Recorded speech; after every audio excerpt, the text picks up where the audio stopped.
We,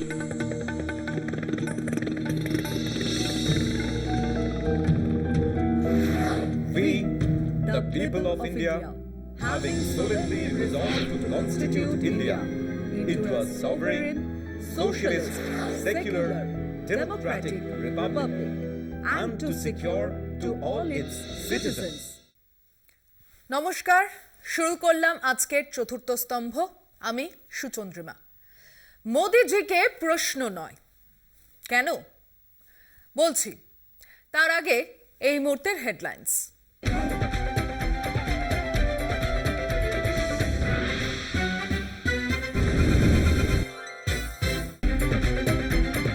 রাজ্য পুলিশের রদবদল, সিআইডি এডিজি জ্ঞানবন্ত সিংকে বদলি, আনা হলো রাজ্য এসটিএফের এডিজি পদে। ADG CID Rajasekharan. মুখ্যমন্ত্রীর নির্দেশ, রাজ্যের স্কুল শিক্ষকদের পদ বৃদ্ধি, অতিরিক্ত ৫,২৬১ পদ তৈরি, পরীক্ষার তারিখ শীঘ্রই বললেন শিক্ষামন্ত্রী ব্রাত্য।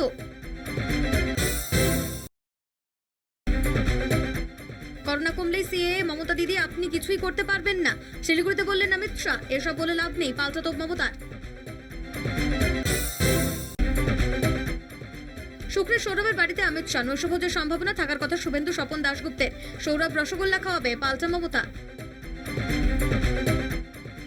পঞ্চায়েত পুরসভায় আরো বেশি করে কাজ করার নির্দেশ মমতার। 10 তারিখ থেকে জেলা সফর, ভুল করে থাকলে ক্ষমা করে দেবেন, বর্ষপূর্তিতে বললেন মমতা।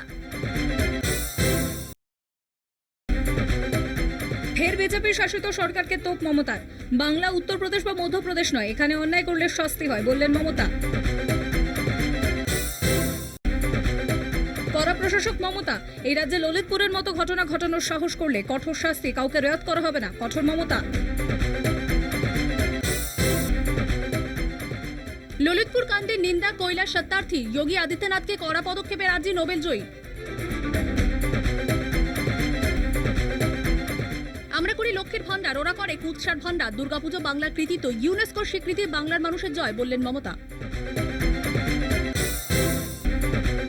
৩৫ বছরের যুদ্ধে জয়, হাইকোর্টের নির্দেশে বকেয়া বেতন 10% সুদ সহ বকেয়া বেতন পাবেন ৭৬ বছরের প্রবীণ শিক্ষিকা।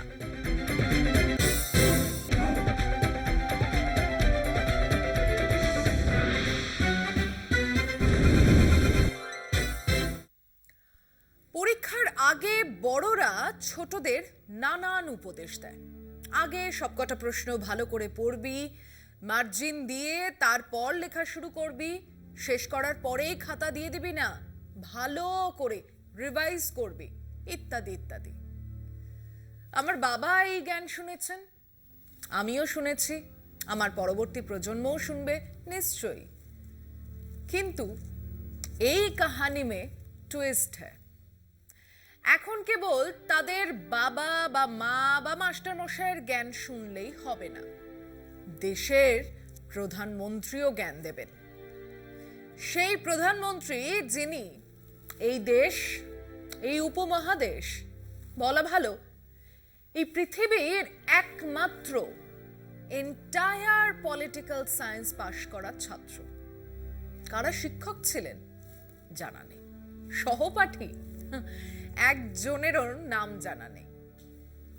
তো তিনি জীবনের বড় পরীক্ষার আগে কি করিতে হইবে নিয়ে কয়েকটা কথা বললেন শক্ত প্রশ্নগুলোর সামনা আগে করতে হবে।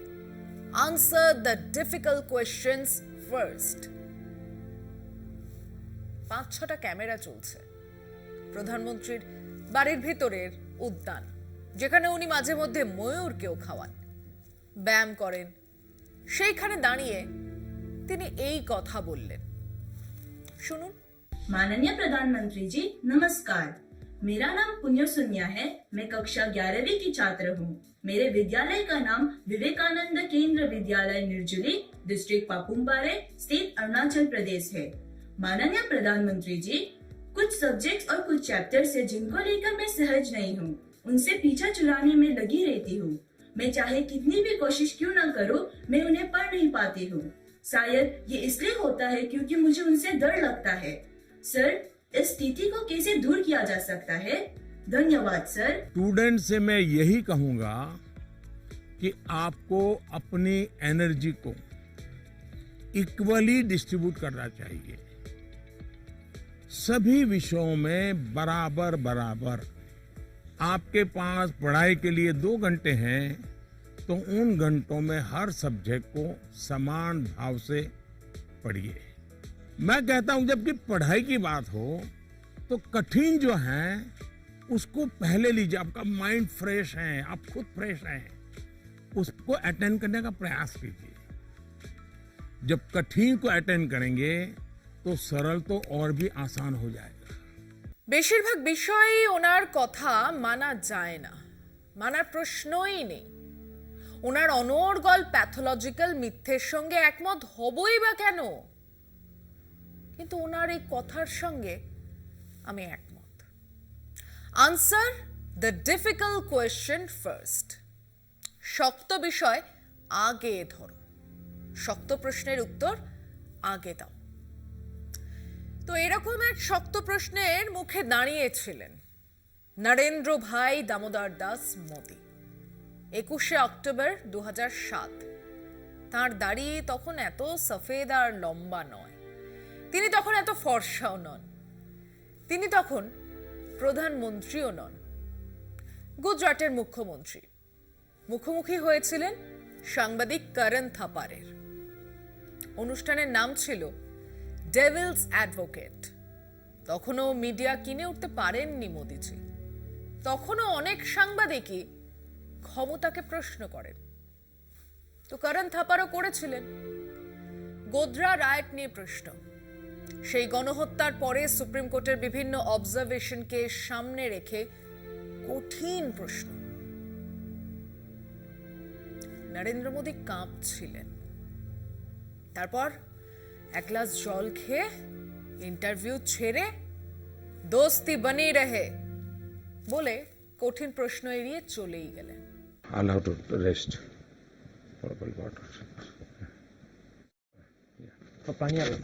दोस्ती बनी रहे, अपनी दोस्ती बनी रहे।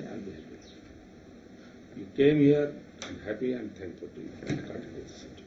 ইট ওয়াজ আ ট্রমা, এক বিভীষিকা, এক দুঃস্বপ্ন যা আজও তিনি ভুলতে পারেননি। আজও তিনি একজনও স্বাধীন নিরপেক্ষ সাংবাদিকের মুখোমুখি হননি, কোনো প্রেস কনফারেন্সের সামনে বসেননি। কে জানে বাবা, কে আবার কোন প্রশ্ন করে বসবে। 2014 থেকে তিনি প্রথম প্রধানমন্ত্রী যিনি কোনো সাংবাদিক বৈঠকে বসেননি। হয়তো বসলেই বা বসার কথা ভাবলেই তার মাথায় করণ থাপারের মুখ ভেসে ওঠে। তিনি হিন্দি সিনেমার সেই লম্বা ডায়লগ নাহি বলে আটকে ওঠেন। ছোটদের কি অবলীলায় জ্ঞান দিচ্ছেন, answer the difficult question first. কিন্তু নিজে সেই ডিফিকাল্ট প্রশ্নের থেকে পালিয়ে বেড়াচ্ছেন। প্রথমে এই সমস্যা এড়াতে সংবাদ মাধ্যম কেনা শুরু করেছিলেন। প্রায় সব কেনাও হয়ে গেছে। মোদির সঙ্গে তাল মিলিয়ে তাদের নাম হয়েছে গদি মিডিয়া। এ বাংলায় এক আগুন খেকো বাম সাংবাদিককে চোখের সামনে দেখলাম বিকিয়ে যেতে। তিনি আপাতত রিপাবলিক গদিতে বসে দোল খাচ্ছেন। কিন্তু ওই যে সাংবাদিক নয় তো রক্তবীজের দল গজিয়ে উঠছে চারধারে। সোশ্যাল মিডিয়ায় আসছে নতুন নতুন চেহারা। তারা প্রশ্ন করে, ক্ষমতাকে প্রশ্ন করে। আম চুষে খায় না চেটে খায় না কামড়ে খায়ের মতো ভাট ও অবান্তর প্রশ্ন করে না। তারা জানতে চায় ঢপের প্রতিশ্রুতিগুলোর কি হলো, 15 লাখের কি হলো, সাল মে 2 করোড় নকরির কি হলো। তারা জানতে চায় নোটবন্দি নিয়ে চুপ কেন। সেদিন বলেছিলেন 50 দিন সময় চাই। কত 50 দিন চলে গেছে। এবার বলুন নোটবন্দি করে দেশের কি হলো। তারা প্রশ্ন করে মোদিজির শিক্ষাগত যোগ্যতা নিয়ে, এন্টায়ার পলিটিক্যাল সায়েন্স নিয়ে। আর কে না জানে এসব খুবই কঠিন প্রশ্ন। তার কাছে এইসব প্রশ্নের একটারও জবাব নেই। নেই বলেই সাংবাদিক, স্বাধীন সংবাদ মাধ্যম প্রেস কনফারেন্সের কথা তিনি মাথাতেও আনেন না। নিচ্ছে একটা বিরতি, সঙ্গে থাকুন। স্বাধীনতার পর এক লতা প্রধানমন্ত্রী, যিনি কোনো প্রেস কনফারেন্সে সাংবাদিকদের মুখোমুখি হননি, এদেশে নয় বিদেশেও। গত 3 তারিখ উনি জার্মানিতে ছিলেন।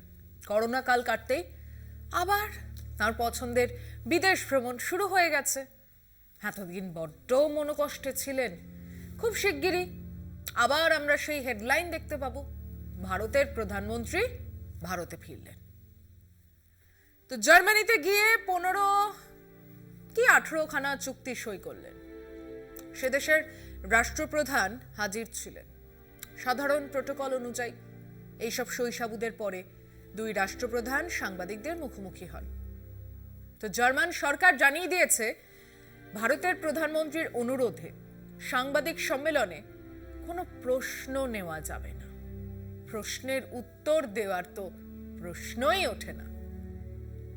জার্মান মিডিয়া, বিভিন্ন দেশের সংবাদ মাধ্যম এই ঘটনার তীব্র নিন্দা করেছে। এরকম একতরফা ঘোষণায় তারা ক্ষুব্ধ।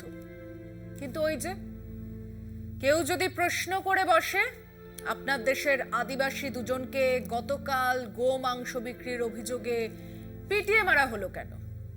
যদি প্রশ্ন করে, সাংবাদিক গৌতম নাভলাখা বা ছাত্রনেতা উমর খালিদ এখনো জেলে কেন? বা যদি কেউ প্রশ্ন করে, রিপোর্ট উইদাউট বর্ডার্সে স্বাধীন সংবাদ মাধ্যমের তালিকায় ভারতবর্ষ 180টা দেশের মধ্যে 150 কেন? তাহলে তিনি কি জবাব দেবেন? এসব কঠিন প্রশ্নের উত্তর তো তেনার কাছে নেই। এবং সবচেয়ে বড় কথা হলো, সাংবাদিকদের সামনে দেখলেই তার সেই স্মৃতি ভেসে ওঠে। 1 গ্লাস জল নেবার ছুতোয় সাক্ষাৎকার ছেড়ে পালাতে হয়েছিল। এবং কেউ নিশ্চয়ই তাকে বলে দিয়েছিল যে ওই রিপোর্ট উইদাউট বর্ডার্সের তালিকায় জার্মানি 12 নম্বরে। মানে জার্মানিতে কঠিন প্রশ্ন করনেওয়ালা সাংবাদিকদের সংখ্যা কম নয়। তাছাড়া দেশ বিদেশের সাংবাদিকরাও থাকবেন। অতএব মোদিজির অনুরোধে প্রশ্নোত্তর পর্ব বাতিল। জার্মানির সাংবাদিক ও সংবাদ মাধ্যমের সংগঠন ও তাদের নেতারা স্বাভাবিকভাবেই তীব্র নিন্দা করেছেন। এবার এখান থেকে তিনি যান ডেনমার্ক। ওখানেও তিনি সাংবাদিকদের মুখোমুখি হননি। স্বাধীন সংবাদ মাধ্যমের তালিকায় ডেনমার্ক 2 নম্বরে। মোদিজি আর যাই হন, বোকা নন। ফিরছে একটা বিরতির পর, সঙ্গে থাকুন। একটু খেয়াল করে দেখুন, যুক্তিবাদের বিপরীতে সবকিছু ওই প্রশ্নের ঊর্ধ্বে হন। ভগবান আছেন, এ নিয়ে কোনো প্রশ্ন করা যাবে না। গুরুদেবকে কোনো প্রশ্ন করা যাবে না। নরেন্দ্র মোদীকেও কোনো প্রশ্ন করা যাবে না। নিজেকে উনি ভগবানের স্তরে নিয়ে গেছেন। নিজেকে তাই মনে করেন এক মসিহা, দেশের মানুষকে বাঁচাতে এসেছেন। উনি কোনো ভুল করতেই পারেন না, তাই ওনাকে কোনো প্রশ্নই করা যাবে না। উল্টো দিকে সত্যিটা কি? প্রশ্ন হলো সেই আগুন যা দিয়ে শুদ্ধ করা যায় তথ্যকে। প্রশ্ন মানে শুদ্ধ তথ্যই প্রকৃত জ্ঞান। মানুষ সভ্যতার সবকটা স্তর অতিক্রম করেছে, করছে, করবে, কারণ মানুষ প্রশ্ন করতে পারে। প্রশ্নের উত্তর খুঁজতেই সভ্যতার অগ্রগতি। প্রশ্ন থেমে যাওয়া মানেই হলো অগ্রগতি থমকে যাওয়া। যে কোনো সৎ মানুষ প্রশ্নকে ভয় করে না, কারণ তার কাছে উত্তর আছে। অন্যদিকে ক্রিমিনাল, খুনি, অপরাধীদের জেরা করতে হয়, সত্যিটা বের করে আনতে হয়। তারা প্রশ্ন পছন্দ করে না। আমাদের দেশেই জন্ম নিয়েছিলেন বুদ্ধ। সেই পরম জ্ঞানী বুদ্ধ বলেছিলেন, doubt everything find your own light. সব কিছুকে সন্দেহ করো, প্রশ্ন করো, তারপর সিদ্ধান্তে উপনীত হও। একজন মঞ্চ থেকে দাড়ি নাড়িয়ে বলছেন, আচ্ছা দিন আয়েঙ্গে। প্রশ্ন তো করতেই হবে, কখন, কবে, কিভাবে? সন্দেহ তো করতেই হবে তাদের, যাদের জন্ম ইস্তক আচ্ছে দিনের কোনো দিক নির্দেশ নেই। তাদের কাছে হঠাৎ এক আচ্ছে দিনের কথা বলা হচ্ছে কেন? এবং সাংবাদিকতা, আজ্ঞে আমি অর্ণব গোস্বামী বা গদি মিডিয়ার ঝোলঝালদের কথা বলছি না, সাংবাদিকতার পাঠের কথা বলছি। সাংবাদিক হবার প্রথম পাঠের কথা হলো 5W1H, who, what, when, where, why and how। কে, কি, কখন, কোথায়, কেন, কিভাবে? এই প্রশ্ন অবিরাম করতে থাকা এক মানুষ হতে পারেন একজন প্রকৃত সাংবাদিক। যে কোনো ঘটনা, যে কোনো তথ্যের মূলে পৌঁছতে হবে। এক সাংবাদিক এই প্রশ্নকেই তার প্রধান অস্ত্র বলেই মনে করেন।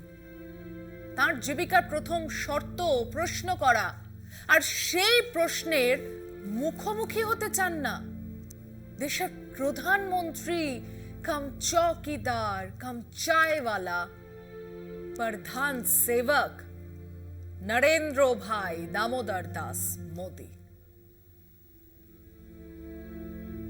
তাই ক্যান্সেল প্রেস কনফারেন্স। दोस्ती बनी रहे, अपनी दोस्ती बनी रहे। मोदी साहब,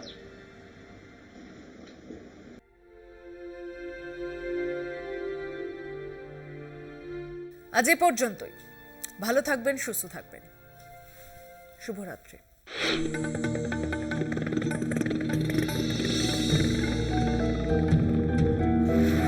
We, the people of India, having solemnly resolved to constitute India into a sovereign, socialist, secular, democratic republic, and to secure to all its citizens